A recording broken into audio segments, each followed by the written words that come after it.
Boa noite a todos. Estamos aqui em mais um encontro com a nossa reflexão com Emmanuel. Que a paz de Deus esteja novamente com todos nós. Boa noite, Duda. Boa noite, André. Boa noite a todos. Sejam todos muito bem-vindos a esse momento que o Centro Espírita Luiz Gonzaga de Luminárias proporciona a todos nós. Que a paz de Jesus esteja presente no lar de cada um de vocês, que ele esteja aqui iluminando o nosso encontro de hoje. E o tema deste capítulo de 119, Emmanuel escolhe a glória cristã. Ele escolhe um versículo da segunda carta de Paulo aos Coríntios, capítulo 1, versículo 12. Porque a nossa glória é esta, o testemunho da nossa consciência. André, o que Emmanuel vai falar para nós a respeito desse versículo aqui de hoje?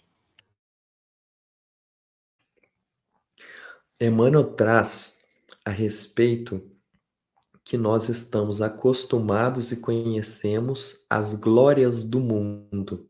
E aí ele traz alguns exemplos aqui dizendo que as glórias sangrentas produzidas pela luta, né, pela guerra, nós temos esse conhecimento, né?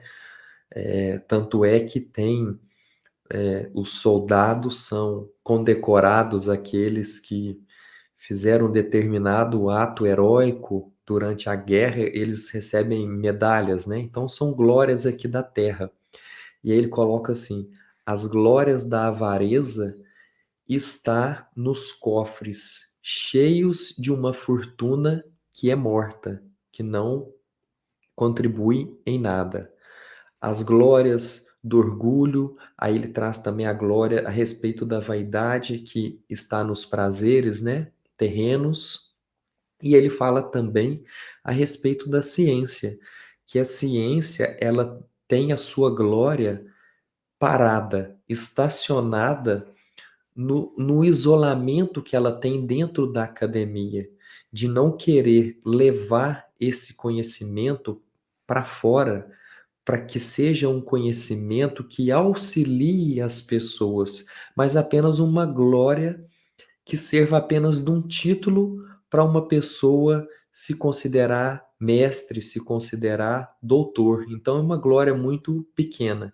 E aí ele diz também que algumas religiões que são intransigentes, que a glória delas está em apegar às coisas externas, aos ritos, e também no esforço que essas religiões fazem para tentar converter as pessoas, né? De ter mais adeptos, de querer ser a maior, de querer ter o título de a minha religião é a que tem mais adeptos, mais devotos.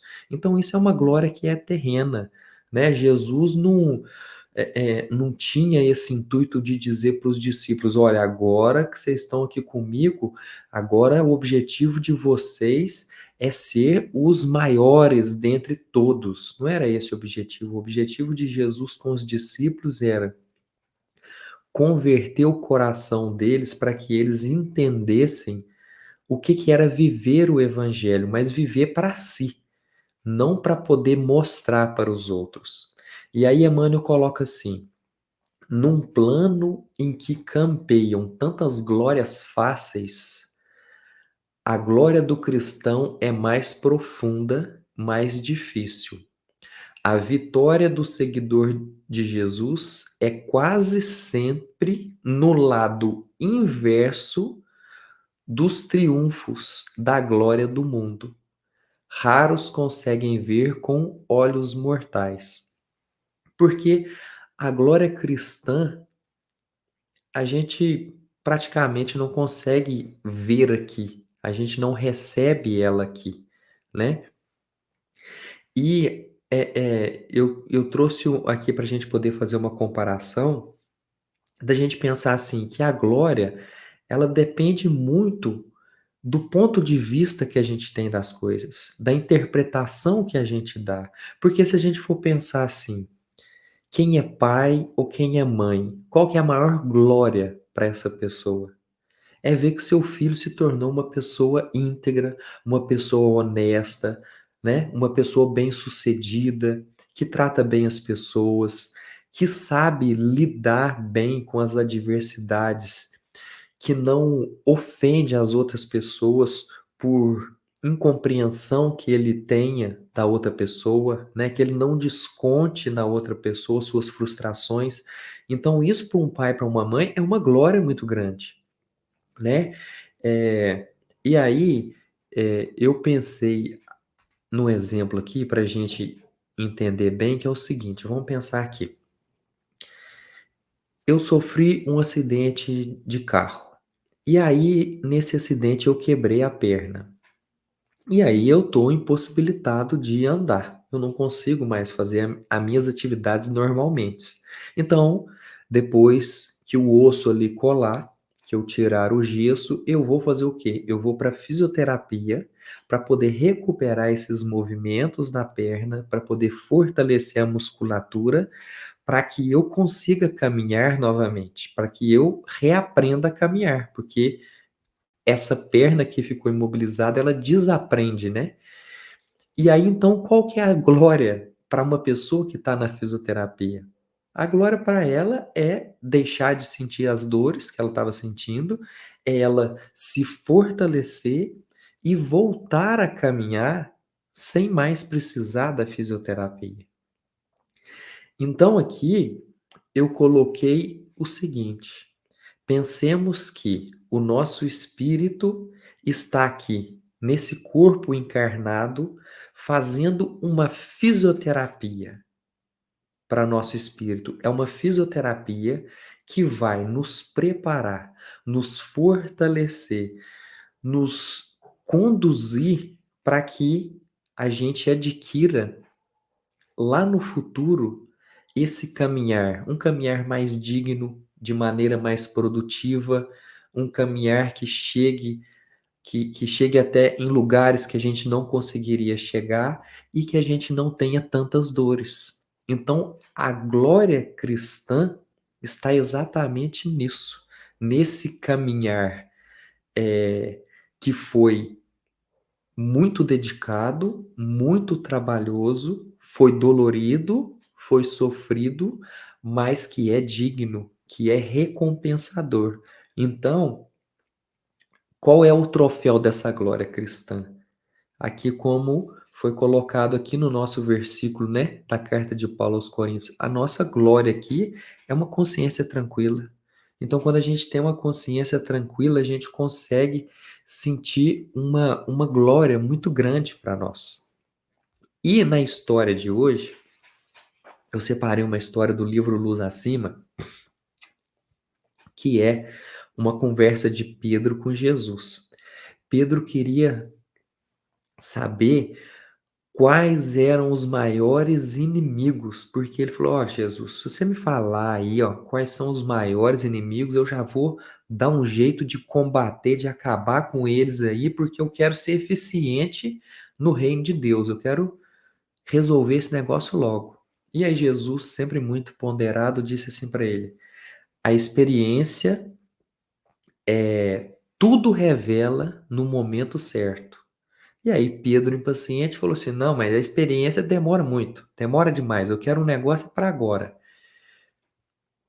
E aí Jesus disse assim: para os que possuem olhos de ver e ouvidos de ouvir, uma hora apenas, basta para o aprendizado de lições inesquecíveis. E aí os dois começaram a caminhar. E aí, durante essa caminhada, eles ouviram um barulho no mato, atrás de umas figueiras. Eles perceberam que tinha alguém ali fazendo barulho. E aí Pedro, já apavorado, falou assim: é alguém que está querendo te matar, alguém está querendo te assassinar, Jesus. Aí Pedro começa a gritar, começa a ameaçar: você sai daí agora, sai daí, você não pode ficar aí, não sei o quê. De repente, de trás daquela figueira, saiu o André, o irmão de Pedro, dando a maior risada, né? E aí Jesus diz assim, para André, para Pedro, Jesus diz para Pedro: Pedro, nunca se esqueça de que o medo é um adversário terrível. Porque Pedro, no medo dele, ele estava ofendendo, querendo agredir, porque ele estava com medo. Jesus estava tranquilo. E aí, os dois continuaram andando e eles viram um levita que estava recitando passagens da Torá. E aí, esse levita começou a falar dessas passagens da Torá se dirigindo para os dois, né? De maneira não muito respeitosa. E aí Pedro não aceitou. Pedro ficou em cólera, ficou muito furioso e começou a discutir e perdeu a noção de tolerância, né? De ser fraterno, de saber ouvir. E aí o levita se sentiu ameaçado e ó, fugiu, correu. Jesus vira então para Pedro, depois que o levita foge, e fala: Qual que é a primeira obrigação do homem que se candidata ao reino celeste? Aí Pedro responde: Amar a Deus sobre todas as coisas e ao próximo como a si mesmo. Aí Jesus pergunta assim: Você consegue observar, né, nessa regra de amar o próximo aí? Se você fez isso nesse conflito que você disputou aí com esse levita, você consegue perceber o que aconteceu? E aí, Jesus fala assim, ó, a cólera é um perseguidor cruel. Ele revela para Pedro. Então, mais adiante, eles encontram um vendedor de perfumes chamado Teofrasto. E esse Teofrasto, como ele vendia perfumes, então ele andava muito, ele disse assim, olha, tem um homem, um leproso que você curou, que ele fugiu para Jerusalém e tá lá, ó. Tá falando mal de você, tá falando coisas que não aconteceu, que não existe. Nossa, aí Pedro começa a gritar como se o homem que tivesse falado mal de Jesus estivesse presente, né? O outro deu apenas a informação e Pedro, já desestabilizado, começa a gritar e começa a xingar, né? O ex-leproso que se chamava Zecônias, falando que ele era um ingrato, que ele não podia fazer uma coisa dessa, que absurdo, que Jesus curou ele, como é que ele faz uma coisa dessa, falar mal de Jesus, que isso é um absurdo. E aí Jesus fala assim para Pedro, Pedro, quantas vezes mesmo que a gente tem que perdoar, Pedro? Aí ele, né, abaixa a cabeça e fala 70 vezes 7. Aí Jesus fala assim: a dureza é um carrasco da alma. Então, eles passam mais à frente por um senhor idoso já, e esse senhor ele era semi-paralítico. Ele estava então deitado numa liteira e os escravos dele estavam carregando esse senhor. E esse senhor chamado Rufo Gracchus, ele olhou para Pedro com Jesus, mas com aquele olhar de desprezo, de desdém, de deboche, como se eles não fossem nada. E ele lá naquela liteira, suspenso pelos braços dos escravos, como sendo um superior, algo assim, do outro mundo. E Pedro ficou com tanta raiva que ele disse assim, ó, eu queria que esse homem fosse curado, porque aí se ele fosse curado, Jesus, ele ia ter que se dobrar. O coração dele ia ter que se dobrar para Deus, porque aí ele ia dar valor a Deus. E aí Jesus fala assim para Pedro, Pedro, por que que nós vamos utilizar de violência se o próprio Deus nunca impôs isso a ninguém? Deus nunca fez isso com ninguém. Por que que você está querendo fazer isso? Aí Jesus diz: a vaidade é um inimigo sutil.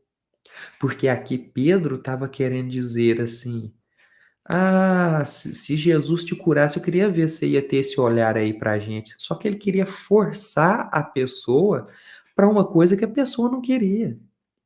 Ele é que estava incomodado e queria que a pessoa se mudasse a sua situação, por quê? Por orgulho dele, pela vaidade dele, porque ele não queria ser olhado daquela forma. Então, eles terminaram a caminhada dele numa hospedaria. E aí, nessa hospedaria, estava também um homem ali na mesa comendo com eles, chamado Zadias. E esse Zadias, ele começa a comentar sobre política. Sabe? Você senta ali numa mesa, então vem alguém falar de política, e aí a pessoa começa a falar, e começa a falar mal, que devia fazer assim, não é assim que se faz, tem que fazer assim, é dessa forma, que o Império Romano não sabe como é que governa isso aqui, tá, tá. E Pedro lá, concordando, falando, não, é isso mesmo, tem que fazer assim, é assim que faz, e tal, e não sei o quê. Jesus quietinho na dele, e Pedro lá, junto com os Zadias criticando. Quando terminou a conversa, que o homem saiu, Jesus virou para Pedro e falou assim: Ô Pedro, quantas vezes que você já foi lá em Roma mesmo? Aí ele falou assim: Não, lá eu nunca fui, não. Aí Jesus falou assim: Ué, mas você está falando com tanta intimidade, com tanta desenvoltura aí sobre o imperador, do governo, o que que ele tem que fazer, o que que ele tem que deixar de fazer, que eu achei que você fosse um amigo íntimo dele, pra você ter esse tipo de opinião. E aí Jesus fala: Estejamos convictos de que a maledicência é um inimigo terrível. E aí Jesus, para concluir, fala: Pedro, há exatamente 1 hora você estava procurando saber quais eram os nossos maiores inimigos. E dessa hora para cá te apareceu 5. Entre eles, o medo, a cólera, a dureza, a vaidade e a maledicência. E aí ele fala assim: como reconheces, nossos piores inimigos moram em nosso próprio coração. Dentro de nós mesmos será travada a guerra maior. Então, a glória cristã está em combatermos esses inimigos que está dentro de nós, do impulso de fazer um comentário maldoso, do julgamento que a gente faz das pessoas, em pensar mal das pessoas. Então, a nossa glória, a glória cristã, ela vai vir exatamente das atitudes e dos comportamentos que tivermos e das palavras que falarmos ou deixarmos de falar nessas situações. Aí a gente consegue essa glória. Duda, qual que é o trecho que você selecionou para nós hoje? Bom, André, selecionei o trecho que Emmanuel finaliza essa reflexão. E ele diz: é o testemunho da consciência própria, transformada em tabernáculo do Cristo vivo. No instante divino desta glorificação, deslumbra-se a alma ante as perspectivas do infinito. É que algo de estranho aconteceu aí dentro, na cripta misteriosa do coração. O filho achou seu pai em plena eternidade. Emmanuel resume bem a nossa reflexão aqui de hoje, né? Aos pontos que a gente pôde levantar, trazendo sobre realmente a verdadeira consciência. André trouxe aqui vários inimigos da nossa consciência cristã, que como Paulo trouxe, né, precisa ser um testemunho, gerar um testemunho. Emmanuel já falou que muitas vezes é difícil, a gente precisa nos policiarmos muito para que a gente possa gerar esse testemunho, e hoje a gente vê aqui exemplos do porquê, né? A gente tem muitos inimigos nesse caminho que impede essa glorificação da nossa consciência, né? Que é essa plenitude de ter uma consciência tranquila. E muitos são os desafios para tê-los, né? E Emmanuel aqui fala do sentimento que nos preenche o coração ao sabermos que a gente a glória, ela é para mais um tempo, né? Vamos pensar assim.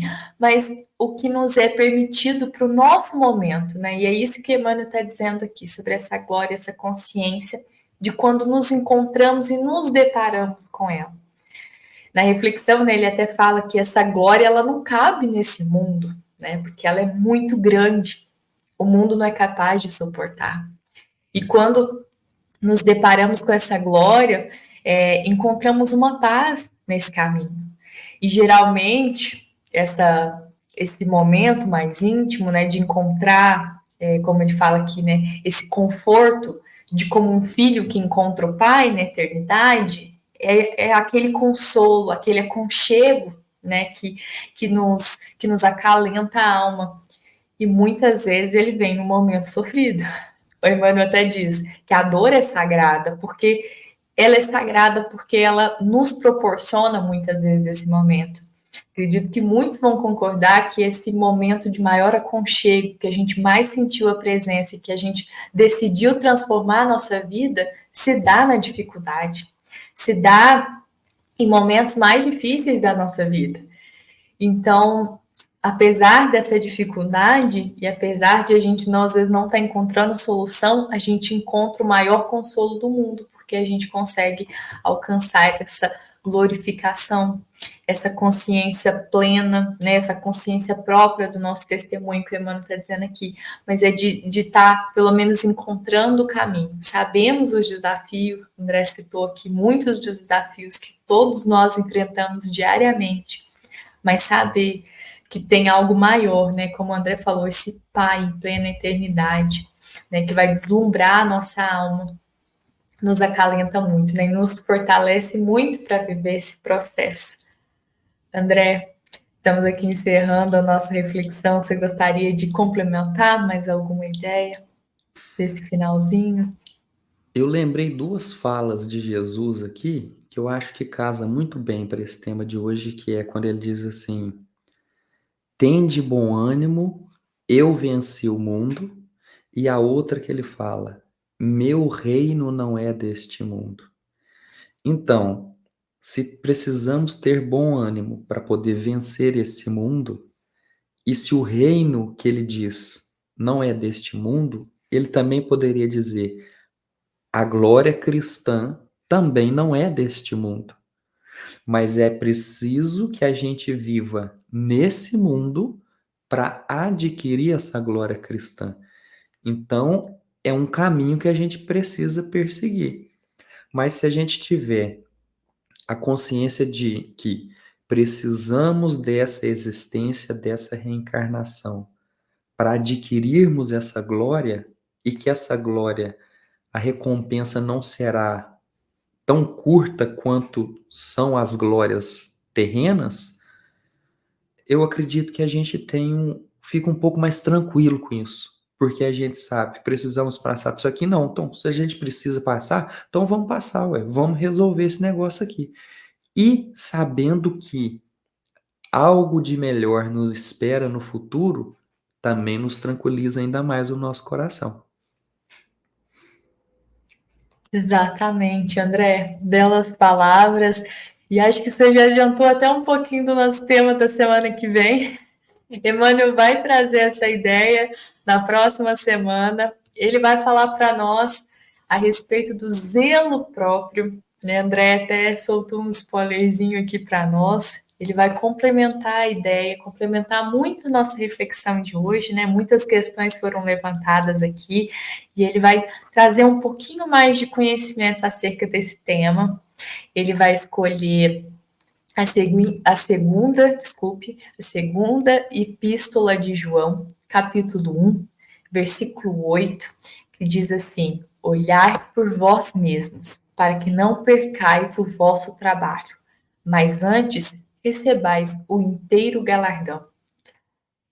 Então, espero vocês na semana que vem, né? Para juntos refletirmos esse capítulo. Eu desejo a vocês uma semana muito abençoada, de muito aprendizado, que Jesus abençoe a semana de cada um de vocês. Essa foi uma mensagem do Centro Espírita Luiz Gonzaga de Luminares. Um bom sábado a todos. Até semana que vem. Até sábado que vem a todos e que assim seja.